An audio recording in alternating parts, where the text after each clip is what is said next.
नाहीतर बघ म्हणावं बाळू धनगराचा हिसका.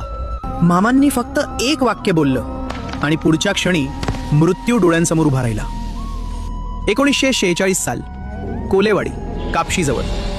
संकेश्वरहून काही भक्त टॅक्सीनं बाळू मामांकडे आले होते. मामा रस्त्यालगत एका झाडाखाली शांत बसले होते. गाडीतून सर्व मंडळी उतरली. सगळ्यांनी दर्शन घेतलं. पण एक माणूस मात्र अस्वस्थ होता. तो होता हट्टी टॅक्सी ड्रायव्हर. ड्रायव्हरनं श्रीहरी वडेर यांना बाजूला बोलावून टॅक्सीचं भाडे मागितले. ड्रायव्हर म्हणाला, मला वेळ नाही, माझे पैसे आत्ताच द्या, नाहीतर मी जातो. हरी वडेर म्हणाले, रात्री भजन होईल, मामा प्रसाद आणि मानधन देतील, त्यातून पैसे देऊ. पण ड्रायव्हर ऐकायला तयार नव्हता. मामा सगळं पाहत होते. मामांनी वडेरांना बोलावून घेतलं आणि थरकाप उडवणारे शब्द बोलले. अरे वडेर, तो ड्रायव्हर काय म्हणतोय त्याला आधी त्याची गाडी त्या झाडाखालून दूर बाजूला घ्यायला सांग, नाहीतर बघ म्हणावं बाळू धनगराचा हिसका.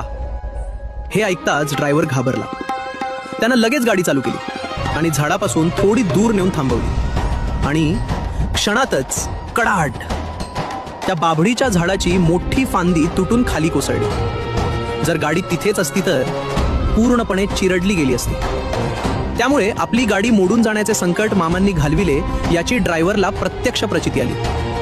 मामांची योग्यता त्याला पटली. मामा खरोखर कोण आहेत हे जाणून ड्रायव्हर हादरला, घामाघूम झाला. तो धावत मामांकडे आला. मामांचे पाय धरले. मामा, माझी चूक झाली, मला माफ करा. त्यानं आपण होऊन मामांना अभिवचन दिले. मामा, आपण जेव्हा केव्हा बोलवाल तेव्हा मी माझी गाडी घेऊन येतो. भजनी मंडळींनी बोलावले तरी येईन. तुमच्या पायाची शपथ घेऊन सांगतो की मी भजनी मंडळीकडे कधीही भाडे मागणार नाही.